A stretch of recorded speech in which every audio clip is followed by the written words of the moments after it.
ourselves. I'll start off and then, so you need to unmute for now. So my name is Suzanne Gordon. I'm a journalist and healthcare researcher, and I've been studying VA healthcare for a long time, and I've written several books about it, Wounds of War and Our Veterans, among them. And I co-founded something called the Veterans Healthcare Policy Institute, which is a not-for-profit that looks at veterans healthcare issues. And so we're going to talk about trauma-informed care at the VA. And I'm going to ask Joe and Bruce to introduce themselves, and then if you all would introduce yourselves. So Joe, do you want to begin? Sure. Hello, everybody. I'm Joe Ruzek. I'm a clinical psychologist by training. I spent 26 years in the VA, located at the Palo Alto VA in California. I worked all those years in what is the think tank for the VA with regard to post-traumatic stress, called the National Center for PTSD. And I was the director of the dissemination and training division there, and I'm a researcher and educator in PTSD. Nice to be here with you. Bruce? Hey, I'm Bruce Carruthers. I'm a Vietnam veteran, and I worked for the Department of Veterans Affairs for 30 years, half my career in human resources and half of it in healthcare management. I worked at 10 VA facilities all across the country, including a 3-year stint in central office. I'm currently a member of the steering committee, the Veterans for Peace Save Our VA national project. Susan Gordon also serves on, and we work on trying to prevent or try to halt and reverse the ongoing privatization of the VA healthcare system. Great. So why don't we start with Diana, and maybe Diana, you could tell us why you're here and who you are. Hi, I'm Diana Boss. I'm a primary care physician in Oregon, and I'm in a job transition and looking to just educate myself a bit more on different avenues for activism around implementing Medicare for all and moving towards a better healthcare system, because the one we have sucks. Okay, really. Thank you, Diana. And let's see, how about Patty?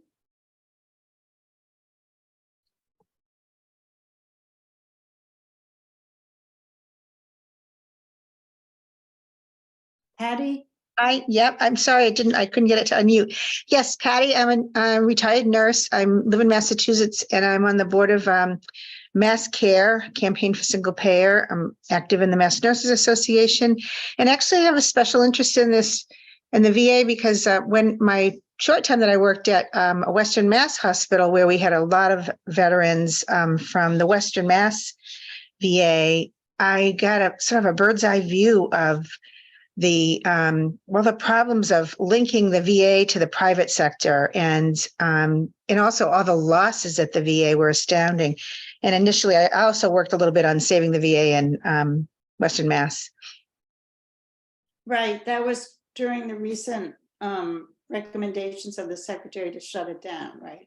Right. Thank you, Patty. James?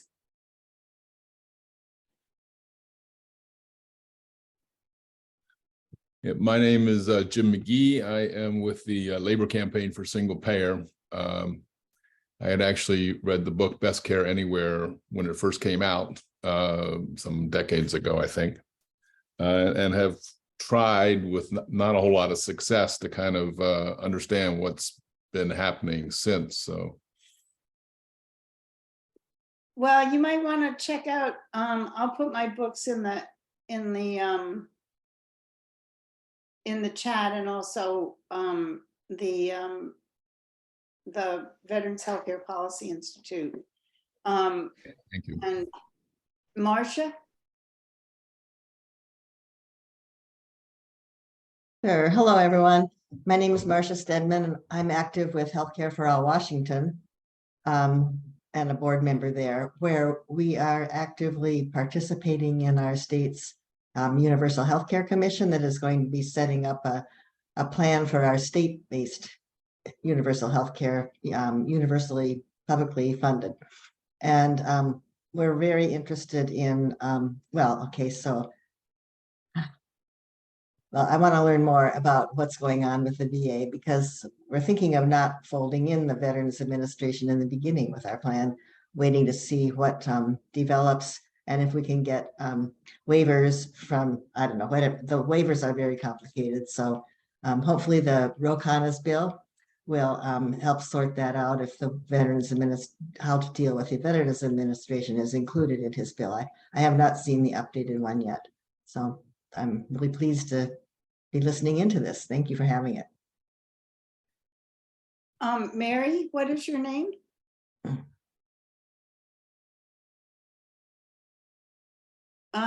You seem to be muted, Mary.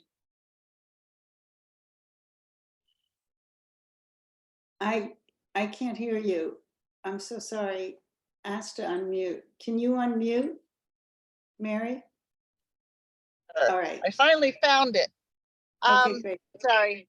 So I'm Mary Thomas. I'm a retired nurse in Oregon.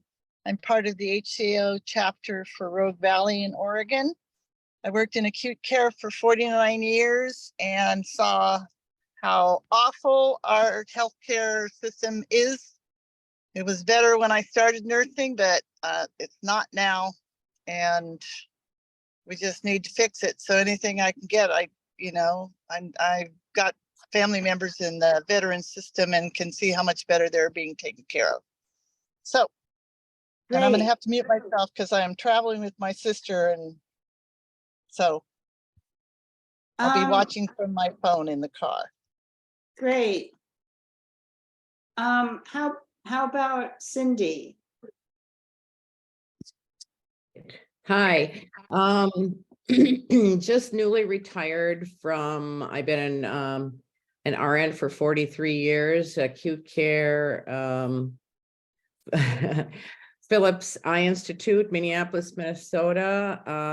I have been involved in my union ever since I started. I've been sitting in front of corporate executives on bargaining committees for a long time and really notice a difference the last few years, last 3 contracts. We sit across a big ballroom from each other, the corporate executives and us, and we rarely talk. You send notes back and forth. It's ridiculous. And we're definitely, we have SF 299 and just passed the Senate in the state of Minnesota for a huge bill called Keeping Nurses at the Bedside. And it will involve hospitals, nursing homes, clinics, mental health. But yes, I have seen healthcare become more and more corporatized and nobody's happy. So I'm a member of the Medicare for All People in Minnesota too. So thanks. Great. And my father got wonderful care at the VA in Minneapolis. Really, really happy with the care there. So thanks. Great. And Catherine, would you like to? Sure, sorry, I apologize. Catherine Lewandowski, I'm a registered nurse and I'm not retired, so I worked last night, so hopefully I won't fall asleep on you. So, I'm here in Washington. I'm chair of a group called Hold Washington, which is a group of grassroots people working along with Healthcare for All Washington to try to get single payer universal healthcare in Washington, hopefully leading to Medicare for all. I'm kind of interested in this program because the husband I'm married to right now, who I got with new in high school and got with after he graduated from the VA, he has had and still has many issues with PTSD from the service. And when we first got together, he was being treated, out in the community. And boy, I'm totally impressed with how the VA is able to help with our veterans who suffer from PTSD, they just really know how to treat people much better. I also worked for a while for the VA in my early career, and yeah, really appreciated the work that they do. And people always tell me, well, we don't want to have healthcare like the VA because, you know, it's just so horrible. It's like, I'm sorry, it's not. And yeah, if we had healthcare like the VA, we could save so much more money. And I just think the VA is really great. So I hope that we can figure out how to continue everything that they have given to our veterans and incorporate them within Medicare for all also. So that's why I you. wanted to attend. Great, thank you so much. And Tom? Tom? Hello? I don't know if you're muted or if you don't want to talk or, okay, well, Tom, feel free to jump in anytime. So I think what I'm going to do, because people, I'm not sure how much people are interested in actually the topic of the session, which is really focused on trauma versus how the VA works. But why don't I start with a little bit of an overview, and then Joe and Bruce can talk about it from the trauma point of view, and Bruce can talk about it from, you know, working at the VA.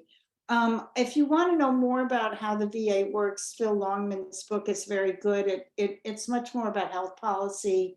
It's called Best Care Anywhere. If you really want to know how the VA works on the ground, I would recommend my books called Wounds of War, How the VA Delivers Health, Healing, and Hope to the Nation's Veterans. And also I did a book with a couple other people called Our Veterans, and it really goes into the VA privatization issue.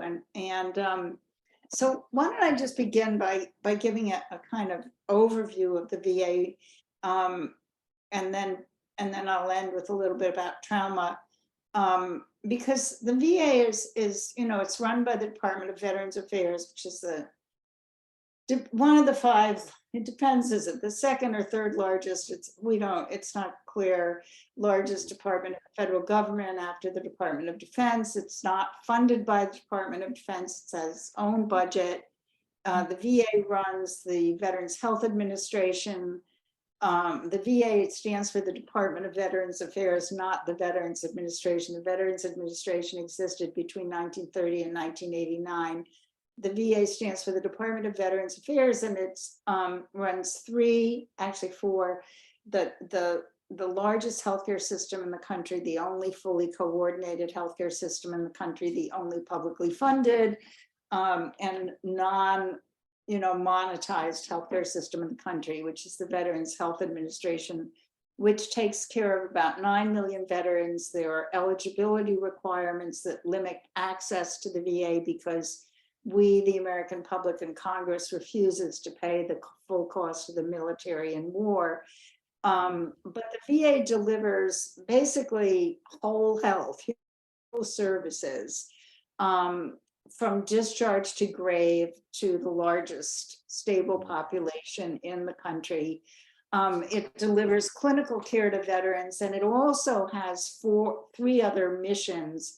I mean, there's also the Veterans Benefits Administration, which is the largest benefits administration in the country, but I'm not going to talk about the VBA. The VHA basically is a healthcare system, and I emphasize health care, as opposed to fragmented episodic medical treatment system that delivers health and includes social determinants of health in it, and trauma and so forth, mental health care, physical health care. They deal with homelessness, legal issues, employment. It's really a sort of surround sound system. It's a population health system. And the VA serves mainly veterans, but most people don't know this. It also serves all of us, not only because of the models of care that it has pioneered, which I'll briefly allude to in a minute, but also because it has three other missions, but delivering clinical care to vets. One is It's the hub of the American healthcare professional teaching system. They teach 70% of American physicians, most American nurses, 50% of American psychologists, PTs, OTs. I mean, the teaching system would crumble without the VA. It's the second to the National Institutes of Health. It's the largest research powerhouse in the country. I thank the VA for my first shingles vaccine, the nicotine patch, first implantable cardiac pacemaker, barcoding on medications, best electronic health record that's actually clinician friendly. I'm sorry, I'm looking at Tom. I'm too old to talk and read chats at the same time. I'm sorry, I can't. And then the VA has a fourth mission, which is to serve as the backup to the nation's other healthcare non-systems in times of national, local, and regional emergencies. And so in COVID, they welcome non-VA patients into their ICUs in hotspots like New York, New Jersey, Louisiana, et cetera.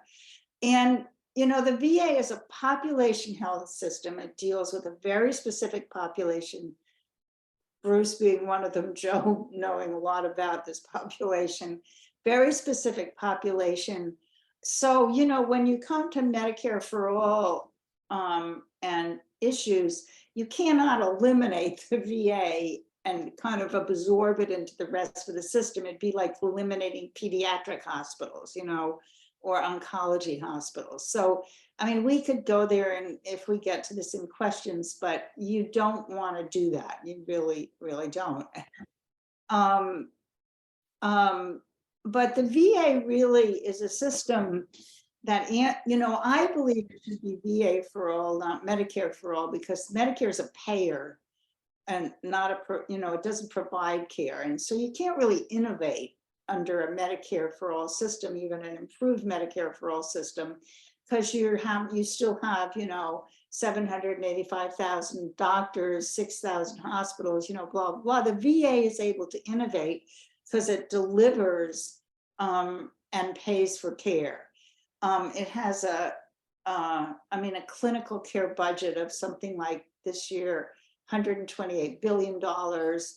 And it has developed models of care, I would argue, that is what we want in a healthcare system, those of us who are advocates of a healthcare system, and a system that's affordable, high quality, equitable, et cetera, et cetera. All the things that we want, the VA ticks the boxes. I mean, it's a trauma-informed system, right? It deals with one of the models the VA has innovated is a model of the integration of primary and mental health care. So every clinic, primary care clinic, Diana, you're a primary care doctor. So if you have a patient and they say they're depressed, you don't, you know, write a referral to a psychologist who may or may not be in their network, who the person may or may not make the appointment, the person may or may not go to the appointment. You walk the person down the hall to a psychiatric nurse practitioner or psychologist with a warm handoff, and they get treated like right then and there. And so guess what? You know, there's more mental health treatment. And the VA pioneered that, and it can do that because the providers are all in the same system, right? And they're, you know, not covered by 25,000 different insurance companies. The VA has team-based primary care, real team-based, serious team-based primary care. It's got team-based everything. I mean, palliative end-of-life care. It's pioneered geriatric care. I would argue it has the only functioning mental health system in the country. And on the issue of equity, as the American Public Health System Association has said, it's the only system that really takes equity seriously. I mean, all these hospitals like UCSF has a, you know, big department of healthcare equity, and then they have a primary care clinics that have been closed to new patients for 2 years and have one social worker for 28,000 patients. So clearly they don't want complex patients who need a social worker because, you know, the VA, I mean, the VA has, you know, multiple social workers in every clinic. It's like oozing social workers. And they deal with things, like I said, like homelessness. I mean, I spent, you know, weeks with a VA social worker going around San Francisco looking for homeless people to see if any were veterans. I mean, if you think Sutter or CPMC or Providence or Swedish or Georgetown or wherever you are, Froder, you know, is going out in Minneapolis or Washington or Portland or anywhere looking for homeless people, you know, think again. I mean, it's the last thing they want is homeless people. The VA actually cherry picks the sickest, oldest, and poorest veterans because you can't get into the VA unless you have a proven service-connected disability and or low income, or if you've been in a combat zone. I mean, we could, you know, this session isn't about that, but, and it delivers better care on multiple measures. If you go to the Veterans Healthcare Policy Institute website and look up, and we have a section on air resources, and we have lists of study after study after study showing VA care is better in cancer, diabetes, mental health, suicide prevention, you know, hypertension, dialysis, whatever, you name it, it's better because people are mission driven. They're, you know, on salary. They don't have an incentive to do too much or too little. And it's really, I think, a kind of a community of care. And it also, as Joe will explain to you, is very trauma based. And I'm not going to go into that because he'll explain that. And I would argue it's the only system that really is a trauma based system. Does the VA have problems? Yes. It's a human system, you know. It's also deliberately underfunded and understaffed. But even with one hand tied behind its back, VA clinicians and staff and of all sorts deliver better care at a lower cost that's more equitable and higher quality than the private sector. And they are under attack. I mean, there's right now, as we speak, both corporate Democrats and Republicans want to privatize the VA. They say they don't, but they really do. They want to privatize mental health care, particularly, and turn veterans over to private sector providers who are proven to not know hardly anything about veterans' complex issues. And they want the $128 billion that's going into, you know, a public system to go to them. They don't want to spend, they say over and over again, they don't want to spend any time learning about military culture, learning about veterans' complex problems, but give us the money, you know? And that's what we're up against. And it's the same groups, the Kochs, the hospital industry, the pharmaceutical industry, that are against Medicare for all or any other, you know, version of healthcare reform, no matter how minor or major, who are trying to privatize the VA. And so my pitch to you all is that if you are fighting for healthcare, you need to know about the VA. You cannot afford not to know about it because the right wing is using the VA to attack anything and everything we want, right? And it's not true, you know, but they're trying to make it true. And so, you know, we're here, our mission is to help you understand the VA, but, you know, in an hour, we can't do that. So I'd like to pass it over to Joe to talk about briefly about how the VA deals with trauma and how, you know, this understanding of trauma. I mean, there's this huge debate, and if you listen to, and I would encourage you to do this, to listen to the plenary that Eddie Mochtinger and I did about trauma-informed care and the importance of trauma-informed care, because, you know, that is a sort of prelude to this workshop.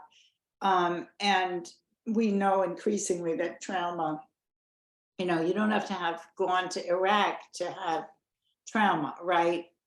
You don't even have to be poor to have trauma. And I would argue that the VA is a system that's in and of itself a protective factor that helps people cope with trauma and deal with trauma.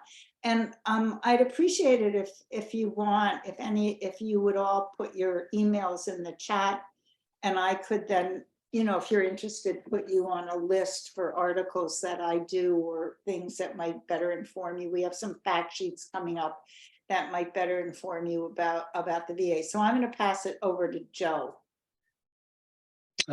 Thanks, Suzanne. And Ray, those are very helpful remarks, I think, in laying out what the VA healthcare is. I think that was my experience in the 26 years I was there. So I spent my time trying to think how to improve care for veterans with PTSD, because the National Center for PTSD is a sort of think tank for research and education for the entire system. And I'll say it at the end of my little presentation. I'll just say that that's one of the elements of trauma-informed care, which is you have a healthcare system and you have a whole center of expertise that focuses on studies and examines trauma and tries to digest the literature and then translate that into improved best practices. And I think we all spent our career trying not only to deliver good PTSD care, but also to innovate and think how it needed to change. And in the 26 years that I was there, it transformed itself in terms of a PTSD treatment system because of the ways it brought to bear both real world clinical experience and the motivation of really highly motivated clinicians all across the country. And then also first rate psychological science and research and evaluation. So I think that it's obvious in the VA that care across the entire system needs to, in some sense, be trauma informed or PTSD informed. And that is because PTSD, together with traumatic brain injury, are sort of the signature unique problems faced by veterans in healthcare, in the mental health sector at any rate. And of course, that's combat related trauma and all the kinds of things that happen to people in the war zone, not only worry about getting killed and great grievous injury, but also hugely traumatic bereavement of witnessing all kinds of suffering, all kinds of death of close comrades. But also sexual assault is unfortunately a bit of an epidemic in the US military and as well as in American society. More broadly, trauma-informed care is important in healthcare generally because we do have epidemics of all kinds of trauma in the United States that affect people from all walks of life. But we have, childhood physical and sexual abuse, which are unfortunately very, very common. We have domestic violence. We have industrial accidents and sudden, unexpected, life-threatening illnesses create PTSD. And then we have natural disasters. And one of the benefits of the VA being a trauma-informed system with lots of expertise is the VA is a leader in the development of disaster mental health programming for the nation, far outside of the walls of the VA healthcare system. So trauma-informed care, to me means the degree to which an integration of knowledge of the impact of trauma on healthcare patients. Oh, dear. Joe, For help, how much that is informing the development of care in the entire system. Are you breaking up? Am I breaking up? You're breaking up a little bit. I mean, I wonder if you could go. Can you hear me now? Can you hear me now? If you eliminated your video, it might. It says I'm connected. Can you hear me now? It has frozen for a minute. I don't know if it's me or if it's the system. Yeah. You're great. Thank you. Can you hear me now, Suzanne? Yes.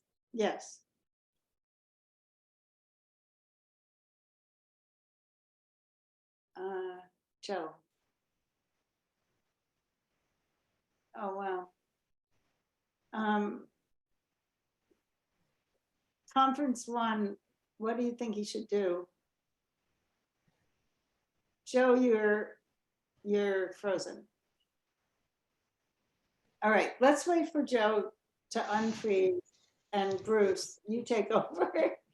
I mean, I don't know. I think Joe's going out and then maybe gonna try to come back in. So Oh, Joe, you're there. He's back. I'm so sorry. I ordinarily don't have problems with the linkage. So That's I'll right. continue if I may. Okay. Please.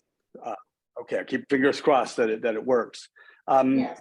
So I was just saying that trauma-informed care means having a healthcare system that all the ways in which PTSD and trauma affect the well-being of patients and their healthcare needs is addressed and recognized and addressed to the degree to which that's possible. And I was making the case that, of course, this is important in the VA, but it's also because of the epidemic of child abuse and sexual abuse and domestic violence and physical violence and assaults and motor vehicle accidents and serious illness and sudden unexpected bereavement, all the things that we call traumatic. There are a great many people walking around in our society with PTSD that are affected by traumatic events. Now, the reasons this is important in healthcare to be aware of PTSD and trauma is that PTSD patients show up in many places besides a PTSD clinic.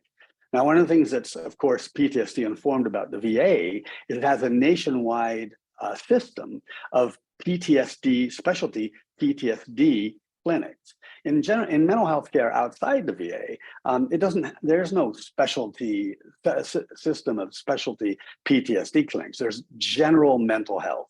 And the providers that work in mental health settings in ordinary healthcare environments are not PTSD specialists. They treat mostly depression and anxiety. They treat whoever walks in, and they occasionally encounter and deal with PTSD. By and large, graduate training in mental health professions does not teach specialized knowledge of PTSD. It's something that's covered in a seminar. The kinds of specialized treatments that are being developed specifically for PTSD are not routinely taught. There are some exceptions. EMDR has become a treatment that's widely disseminated, but by and large, most practitioners remain generalists. So when you go into the PTSD, you're very likely to find your way into a specialized PTSD clinic, meaning that every single mental health professional, and they're all different disciplines, all of those mental health professionals really have an enduring knowledge of PTSD and veteran issues and trauma. Because after a couple of years working in those clinics, you've talked to hundreds of veterans, and you really get a sense of veteran culture, of how PTSD affects people, how it's specifically manifested in military people, and you learn a whole lot of ways to treat PTSD, which I'll enlarge upon, because the VA is rather a fantastic training system, unlike general health care, where the training of practitioners relies upon the continuing education system that licensed mental health practitioners have to do every couple of years to keep their licenses, and which is really an absolutely useless system. People can just go on, take a test, and that's it. They don't have to really learn anything. In fact, they don't learn anything. So PTSD patients, though, in a system like the VA or anywhere else, are showing up all over the place. For one thing, the research shows incredibly, surprisingly, almost shockingly strong relationships between PTSD and all manner of healthcare problems. That's not widely, I think, really recognized, but the idea is that PTSD puts an enormous stress load on the physical body across the years, and that cumulatively impacts multiple biological systems. And then it shows up as increasing the rate of the risk for cancer, increasing the risk of a whole host of illnesses. It's measurable impacts on immune functioning, so that people coming in for healthcare problems with PTSD are very often finding that the healthcare is affected by the PTSD disorders itself. Keep in mind as well that in mental health, PTSD is highly comorbid with all other mental health problems. So, typically people in healthcare, say, go along for a substance abuse problem. Well, PTSD underlies very high percentages of substance abuse problems, and it is a trigger for the relapse into the substances. It's one of the major reasons why people began to use the substances in the first place in order to self-medicate. So we want to spread the knowledge and awareness beyond mental health PTSD specialists to enable better care. Now, in the medical world, we have some primary care docs on this call, but many of the people that are going into primary care are actually going there in part driven by their PTSD. They are typically the very high utilizers of healthcare, except that they don't present with PTSD. They go in and say, "Oh, I'm having problems with sleep, or I'm having gastrointestinal, or I'm having a pain problem or headaches." They don't even necessarily know they have PTSD. So PTSD begins to be something which shows up as physical complaints about physical pain, desire for medication, and so on. Suzanne talked about the integration of mental health in our primary care. This is a very important aspect of trauma-informed care. Again, because PTSD patients are not showing up in specialty mental health. They're showing up in physical health care because they are going in with complaints that they don't label as necessarily mental health driven. Interestingly, the VA has done something which no other healthcare system other than the Department of Defense that I'm aware of does, which is routinely screening every primary care patient for PTSD, and in addition, military sexual trauma. And what that means is that the problem can be identified so that instead of treating the wrong problem, like giving medications for pain and ignoring the genesis of the pain connected with PTSD, PTSD itself can be addressed. And I remember reading studies of emergency rooms and other medical settings. People with trauma going into those settings were being detected at a rate of about 7%. That is, more than 90% of people going into healthcare settings with PTSD, the PTSD was not detected. Why? Because the physicians are not well trained in it. Typically, they don't know what to ask. They're not screening for all of those mental health problems. And the clients themselves don't necessarily know how to articulate their concerns, or they're uncomfortable with the whole PTSD thing, right? Because mental health is kind of a stigmatizing problem. But inside the VA, these screens are automatic, they're done routinely, and they flag it, and they start a kind of helpful process. Now, Suzanne mentioned the warm handoff. This is an amazing design. I was present at its inception. It's an absolutely tremendous innovation, which means that you have a mental health professional who's an integral member of the primary care team. They're in all of the briefings, they talk about all the clients, and the moment that the screening is positive or anyone has any concern about the mental well-being of any of the patients, that person's right down the hall. They just give them a buzz, they come on in, they shake hands, they start a relationship, and they can walk down the hall and start that conversation. Now, why is that important? Not only is it welcoming for the client, but the reason it's important is tons of research shows that anytime you add steps like, you know, if you make a referral for mental health, which is the way it's done in the civilian healthcare system, what's going to happen is that client then has to telephone for the appointment, and then they have to make the appointment, and then they have to show up for the appointment. Every one of those steps, there's huge dropout rates. So the nasty little fact is that people don't get to the referrals and don't engage in mental health treatment. And so PTSD treatment system in the VA has done a lot to deal with that. Just to give you another example. Think about something like, gynecological services, right? You wouldn't think that this is important for PTSD, but it is. It's hugely important because think of all the sexual assault survivors in the military or in the general civilian population. What are they going to avoid? They're going to avoid sexual trauma reminders, which means they're not going to go in for gynecological exams. They're not going to have the pap smears. They're not going to have all the tests to keep them safe and prolong their life. In the VA, everyone knows about this. The gynecologist knows about it. They all are aware of PTSD as being an element in the room. So they start those conversations. The people have been screened. They know that. They know who has PTSD.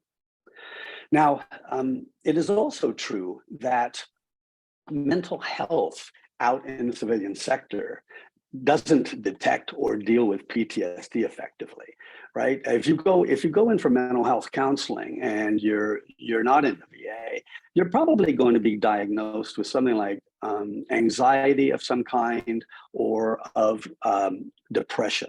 And they're going to treat you for those in a generic way. But if it is in fact true that a primary driver of your depression or your anxiety is your traumatic experiences and your background with trauma, then those things are essentially going to be completely ignored and not addressed. Now, even if the PTSD comes to light, because we've done the VA's done a great job in helping to educate the nation about the importance of PTSD in the last 20 years. Even if it comes to light, again, the fact is that the clinicians don't know what to do with PTSD. You know, typically, maybe they refer you to a group, you go to the group, there's a little bit of psychoeducation, a little bit of mutual support, end of story. Medication, antidepressant medication. But there isn't anything to do that's more sophisticated way of dealing with the trauma, talking about it with someone who understands it, who can open the person up, and then doing all of the very structured, specific things we know make a big deal with PTSD. The problem is that general support and education and listening are not going to make any impact at all on chronic PTSD. Because PTSD is a difficult thing to deal with. It doesn't just go away if you do breathing exercise, you relax and you do yoga and you take better care of yourself. So many of the causes of distress are trauma related. Now, think about assessment, right? We think about mental health care assessment. So in the VA, the assessment is done using validated instruments to measure symptom severity, to make diagnoses. The VA, in fact, developed the state-of-the-art assessment tools, both questionnaire assessment tools and structured clinical diagnostic tools. National Center for PTSD designed those. By the way, National Center for PTSD, someone on my staff developed the 4-item screener that's used in the VA and that's used in the Department of Defense to screen all patients. So there's a trauma-informed assessment, which is more skilled and more accurate and more important for the design of treatment that happens in a trauma-informed system like the VA, which is entirely missing outside of the VA. We also now know that in mental health, one of the real problems with mental health outside the VA is there's no monitoring of whether, no formal monitoring of whether patients are getting better over time. There's no administration of issues. If you think about assessment in the general healthcare system, assessment is all that fancy stuff they do at front before the first session so that they can write down a diagnosis, assign a person to a category, and get reimbursement. But they don't use that assessment in an intelligent, reasonable way to design treatment. And then they don't use it to follow and see, are people getting better? In the VA PTSD care, there's been a transition to what we call measurement-based care, where now more and more providers are measuring PTSD every session. And if that person isn't showing significant improvement by session 7 or 8, then it means that lights a fire under both the provider and the patient to think differently and try to, well, let's look at how our treatment's working or not working. Let's work on it together and let's try something different. Now, the big deal with PTSD treatment is that most treatments that you would run into out in the civilian community are almost certainly ineffective. They're almost certainly doing very little for your PTSD. There is an enormous literature that shows that certain PTSD treatments are more effective than others. These are the so-called evidence-based treatments.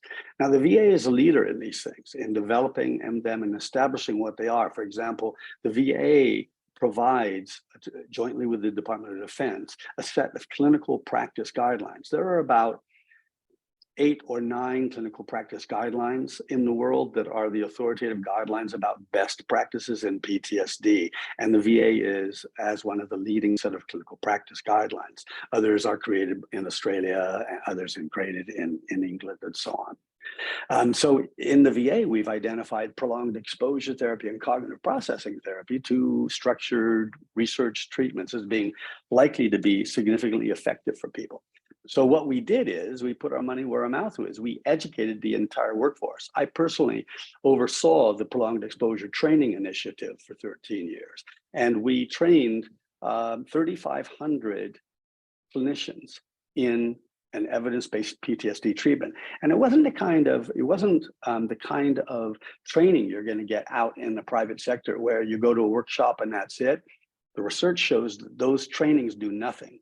They don't change the skills of the practitioner. And if you go back 3 months later, the practitioners don't know how to deliver the treatments. The VA trainings for everything the VA has been training in, and it's a big array of treatments, not just for PTSD, but for other mental health problems, is a 3-day workshop with role plays developed by the very best people in the world in creating all the training materials, followed by a mandatory delivery of 2 practice cases, which takes usually about 6 months, with weekly telephone conversation with an expert. We've trained 3,500 people using that modality of treatment, and we've evaluated the treatment. The treatment changes their skills, and we get data on all the training cases, and we see whopping changes in PTSD symptomatology that you would never see in the civilian sector. So the VA has trained. When I left 5 years ago, but at that time we had 17 national trainers in prolonged exposure and 70 consultants all around the country so that the VA had the ongoing training capacity to continue to make sure its workforce had the highest level skills possible. And I will tell you, this is one of the finest training programs in mental health, bar none, that has ever been done. Joe, So the VA had, yeah, Okay. sure. Thank you. Okay, so just a last couple of comments and I'll stop. So other aspects of trauma-informed. Trauma is isolating. The VA has peer programs. The mutual support of veterans is an incredible phenomenon. You ask veterans what they like about PTSD. We are connected with our peers. That does not happen at all in the civilian sector. And VA has adjunctive work support programs, and PTSD interferes with the ability to work. VA has clinician support. I've described some of it. We have a program we started a number of years ago called the National Mentor Program for all the managers of PTSD programs in the country, to put them all in touch with one another, share best practices, and make sure that they are well trained and doing the best things they can to help with the innovation of their clinics. The VA, by the way, is the world's leading organization in the research and evaluation of PTSD. I myself participated recently in the largest treatment outcome trial ever conducted in PTSD, 917 veterans across 17 sites, and that was a VA research study. The VA leads in technological supports for patients and clients. The VA is the world leader in mental health apps and apps for PTSD. When you get a chance, it's free of the government, courtesy of the US government. Download PTSD Coach, PTSD Family Coach, and there are apps for 20 additional problems. Then finally, the VA has the finest brand leader in PTSD science and education in the world, called the National Center for PTSD. If you haven't gone to it, check out its website at www.ptsd.va.gov. And that's what I think. It is by far, head and shoulders, the best trauma-informed healthcare system in the world. Now, I'll stop there. Thank you, Joe. That was great. And I actually have on my phone, I don't know if you can see me, but the meditation app that the VA puts out that's totally free. I love her voice. I use it every day. She tells me, wonderful things. And it's like, you could go to Headspace or whatever. It's probably $12.99 a month, and be free. It's the exact same thing. It's better. It's just great. So, Bruce, do you wanna conclude with just talking, particularly about your perspective as a veteran getting care in a system like this? Yeah, I'd like to make a couple comments before I talk about care. The VA is often criticized, and what really happens is something happens at one VA hospital and the entire VA gets blamed for it. So something happens, I get my care at the VA Asheville. If something happens there and people read that, then the conclusion is the VA system is no good. Recently, Healthcare Corporation of America took over the regional hospital in Asheville, Mission. They didn't change the name, but it has been a disaster. 2 cities have filed lawsuits against them. 60 doctors left in the first 6 months. The nurses actually organized, the National Nurses Union, they actually went on strike and organized and have a bargaining unit there. And that's not easy to do in North Carolina. But people don't say Healthcare Corporation of America is a bad institution. They say mission is having trouble. So that's a real issue for the VA. It's bad news is always spread widely on the first page. It's good news ends up on a back page, someplace if it's reported at all. Before, I have a service connection for cardiac condition for exposure to Agent Orange. And Suzanne mentioned there's, whether you get care or not, the VA depends on whether you have a condition related to your service or you're poor. Well, before that, my income was such that I couldn't get care from the VA. So I had a lot of experience with the fragmented US healthcare system from other medical conditions I had, where you see one doctor who refers you to another. Can you get those medical records sent back to them? You call the doctor who's been treating you, say, I'm out of this medication. They tell you you should call your primary care provider to write that prescription. And I said, well, my primary care provider doesn't know anything about this diagnosis. Why don't you write the prescription? Well, we don't do that. Your primary care provider has to do it. He was accommodating, but in the VA, your primary care provider is part of a whole team. And so if you need a prescription, that team writes a prescription for you. With regard to PTSD, I have friends that I went to high school with who were my age and who were drafted like I was and came back from Vietnam with PTSD. 3 of them particularly who had very difficult combat situations. 2 of them have been treated by the VA, have continued to live successful lives, have families, have jobs, still go to the VA for that. One of them didn't, and unfortunately he committed suicide. And I can't say for certain that the VA was the difference, but I think being treated in the VA, being with a group of veterans, being in an organization that understands you, and being in a community of veterans made a difference. Because if you're a veteran and you're with a group of other people who aren't veterans, you're not likely to discuss your experiences with them. If you are with a group of veterans who've gone through the same thing, you feel without judgment, you can discuss what your experiences are, why you feel the way you do. I just want to make 2 more comments. People have said to me in other settings, well, if we had Medicare for all, the VA wouldn't be a part of that. What I would say is if we have Medicare for all, and it's not an integrated healthcare system, but it's an insurance program, let veterans pick the VA as their healthcare provider and use Medicare to pay for it. We had, years ago when I worked for the VA, we had an experiment at the Tuskegee Hospital where any veteran who was eligible for Medicare could get their care at that hospital. They got their care at the hospital, the VA accepted whatever Medicare paid with no co-payments, no deductibles, and the VA actually made money on that program. The attempt to expand that was immediately shut down by the medical establishment because that's money in their pocket that they didn't want to lose to the VA. So the last thing I want to say is I worked in 10 different VAs, 9 hospitals, and a tour of duty in central office. And I worked in psychiatric hospitals. I worked in what would be considered the equivalent of a small community hospital. And I worked in 3 highly affiliated VAs in Lexington, Kentucky, Birmingham, Alabama, and Denver, Colorado, where there's a strong relationship between the medical school and the VA. And the VA has a wonderful cadre of employees. I never saw a person walk into the VA, look confused, that the first person that saw them didn't say, can I help you? What do you need? And as Suzanne said, and as Joe has said, it's a complete team treatment. I mean, you're treated as a whole person. You're not looked at just so you see your orthopedic surgeon and you say, well, I've got this. And he says, I don't know anything about that. You'll have to get a referral from your primary care provider to see somebody else. So you go back to your primary care provider, you get a referral. And as Joe said, you have to make the appointment. It can take months. You have to get your medical records sent back to your primary care provider, get your prescription to your primary care provider. You walk into the VA, you're a person, you're a whole person.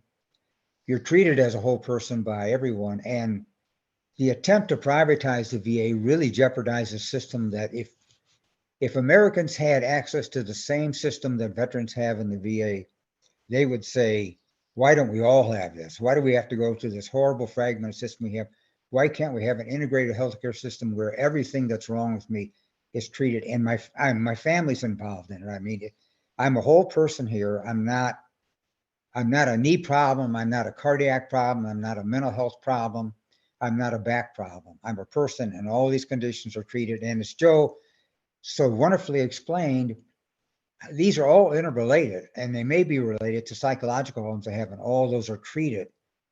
You as a whole person, and you don't get that outside the private sector. And I know that because before I got the service connection and I had healthcare problems, I went through that extensively. Anyway, so I think people who are interested in a real healthcare system can learn a lot about learning the VA. And I really recommend the Veterans Healthcare Policy Institute that Suzanne is a part of, and her books, I think, are a wonderful introduction to the VA. She's also a member of our Save Our VA steering committee. And I've got to say, Suzanne does so much that it makes me tired just to think about it. Anyway, thank you for the time to talk. Thank you. It makes me tired too. Thank you. This has been great. I want to take some questions, and also if you have other questions, please like raise your hand. You know, the other thing I think about your comments is, I don't know, I'm a very anxious person. I had a crazy mother. Some people say I have PTSD from being bullied in high school. Who knows?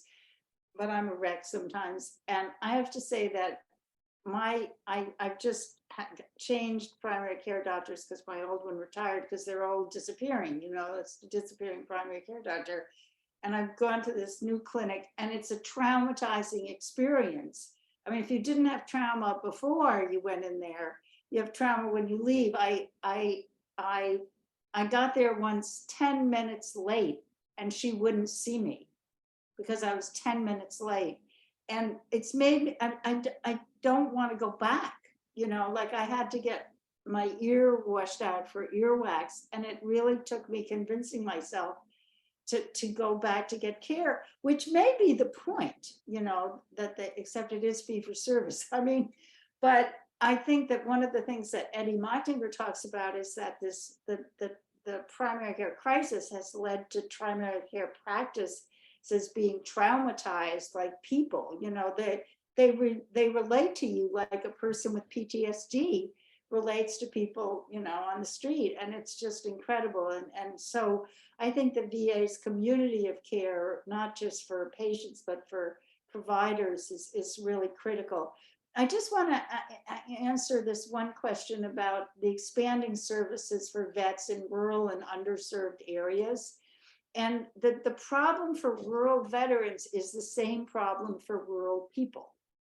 And you cannot expect the VA to set up oncology and cardiology and so forth specialties in places where the population is not big enough to support those practices, even if you didn't have a fee-for-service system. You know, I mean, you cannot have cabbages done in a place where there's, you know, one person per 1 square mile. I mean, you know, and veterans don't understand this, but the problem of rural health for veterans is the same problem for rural health for everyone. And unless we solve the problem for rural health for everyone, we can't solve it for veterans. And we can't even solve it for veterans if we try, because like you can't use the VA's great telehealth capacity because there's no broadband in some of these places. So I think as healthcare reform activists, we have to explain to people that this is a national crisis. It's kind of like global climate change. The operative term is global, right? Like, where can I go to avoid global climate change? Nowhere, right? And it's the same thing, you know, it's like the primary care. How can you get mental health providers to work in the VA if you don't have enough mental health providers in the broader system? So do other folks have questions? Maybe if folks had raised their hands or shout them out, or anybody have a question? Diana, you must have a question. Give us a question.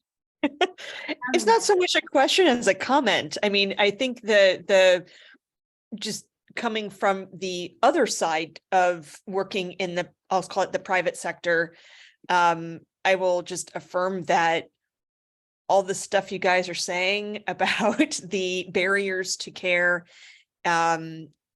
is absolutely spot on. And so I think anything that we can do to organize and try to get not just healthcare coverage universally, because we know that in this country, just people accessing care, period, is not possible for many people.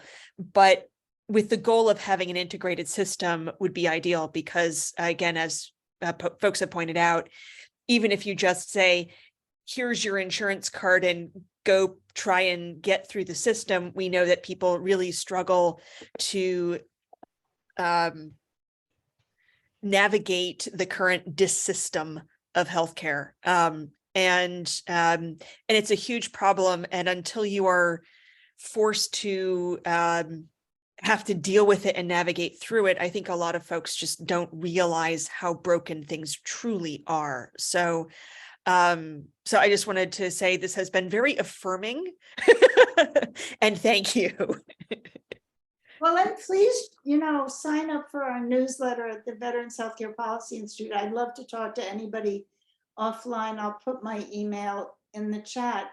But I think that, really from our point of view, the three of us, Joe and me and Bruce, we really feel it should be VA for all, as opposed to Medicare for all, because Medicare is a payer. And then, I don't know why these healthcare companies don't get it, that, that they should all be for Medicare for all, because then the government will pay for people to enhance the profit of private equity companies. So I believe it's Marcia, you raised your hand. Do you have something to say? Yes, I did. So I was wondering, so in the history of my working with last 10 years of working on universal healthcare, I understood that that was the Veterans Administration choice to want to be separate from any reform effort, because their system was so superior for their population. And it wasn't because it wasn't an initiative on the part of the healthcare reformers to leave the veterans out, but it was coming from the point of view of the veterans preferring not to be lumped in with the rest of the population, because they wouldn't get the same level of care as they get in the Veterans Administration. So maybe that's changed. No, the issue isn't, in the bills like Jayapal's bill and Sanders' bill, they leave the VA alone because you can't dissolve the veterans healthcare system. What a terrible mistake that would be. So you're essentially leaving the VA to function. And then, I'm not an expert on these bills, but it's not a question of it. First of all, the VA can't decide to join a healthcare reform initiative or not. The VA is, it's Congress runs the VA. You'd have to have an act of Congress that would say, whatever healthcare system. For example, the VA is allowed to bill private sector insurers for non-service related conditions that the veteran is treated for. So if Bruce has coverage by United Healthcare and Bruce, has, X that has nothing to do with when he was in Vietnam, the VA can bill United Healthcare for the cost of his non-service connected care. The VA, however, is not allowed to bill Medicare for anything. And we have suggested that, the VA should be able to bill Medicare, because that would mean that you could bring in a lot of ineligible veterans because they don't have a service-connected condition and they don't have a low income. And Medicare could be billed, and it would be a no-cost expansion of the VA. But, Marcia, happy to talk to you offline because it's so in the weeds, but the VA can't elect You know, VA, the Secretary of the Department of Veterans Affairs can't just say, oh, what a great idea, Medicare for all. I mean, I don't even know what that means to integrate the VA into a Medicare for all. You know what I mean? It's so complicated. But because you know, the VA is run by Congress, it's, you know, Title 30, I mean, it's so complicated. So that's not exactly kind of accurate, but you definitely do not, I believe that veterans should be encouraged to join healthcare reform struggles, like for a broader universal health system, because even if the VA exists within a broader universal health system, you know, veterans have family members and their communities need it as well. And you cannot recruit them to the struggle if you tell them that, oh, you know, we're going to have this great universal healthcare system and there will be no more VA. You have to, if you're having an imperial military, as long as you have an imperial military and you have all these veterans from these past conflicts that need to be cared for, you have to have a population health system that deals with their very specific problems. That's fine. I'm not advocating way myself. I'm just trying, this is my first foray into how the And veterans. no, it's a great question. So it's really and- good to know. Yeah, it's a Susan, great can I question. just- Can I make a Anybody comment quickly on that? Please. Well, one of the issues is that military service is unique and the rigors of military service are something that few people experience anymore. I think 1% of the population currently serves in the military.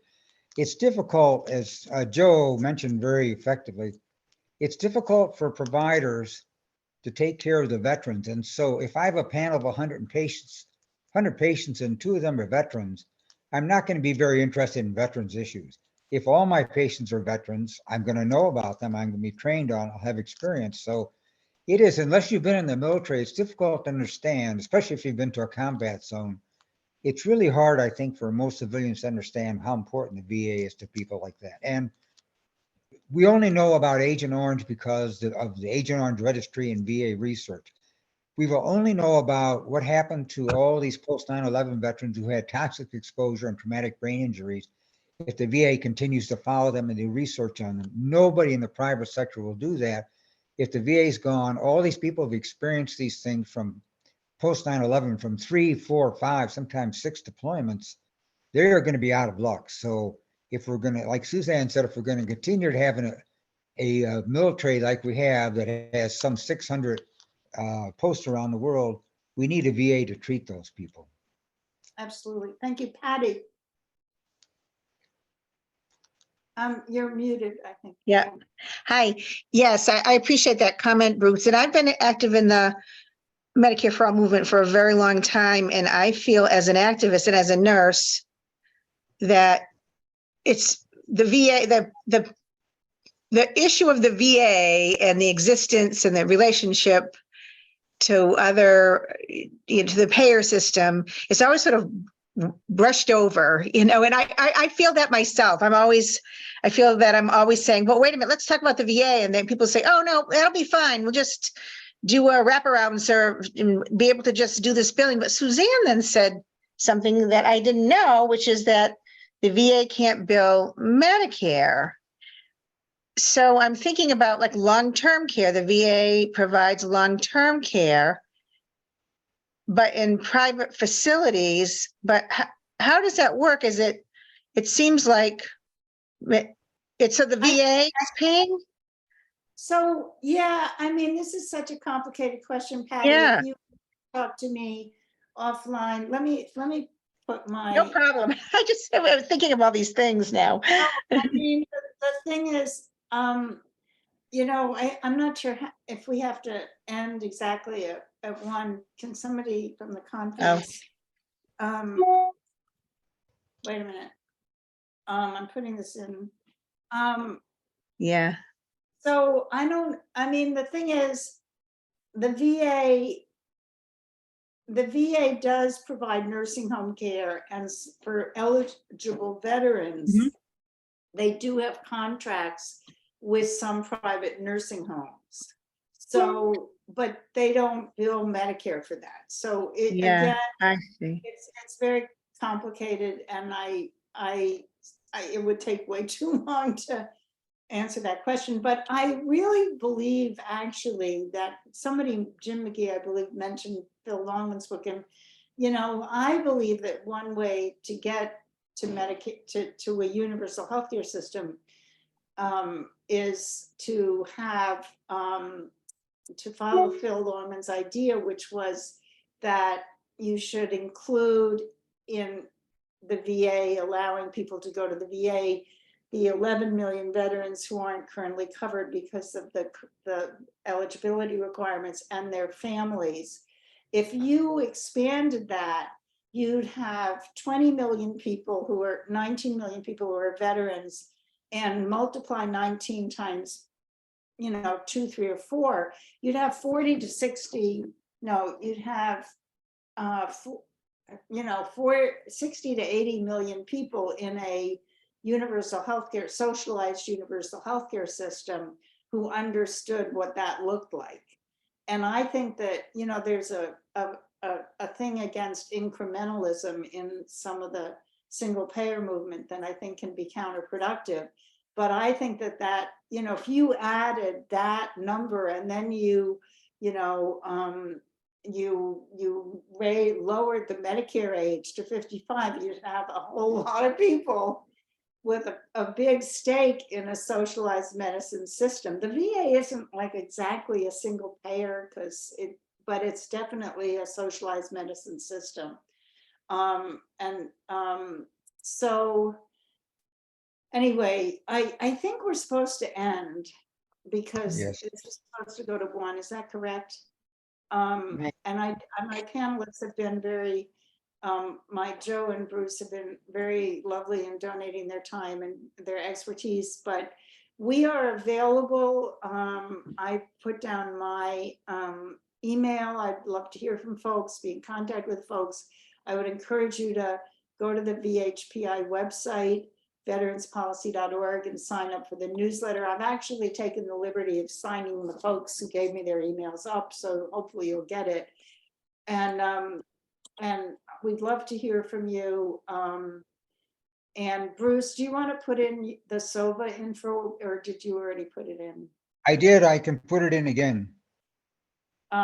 The Veterans for Peace, I really just want to give them a shout out.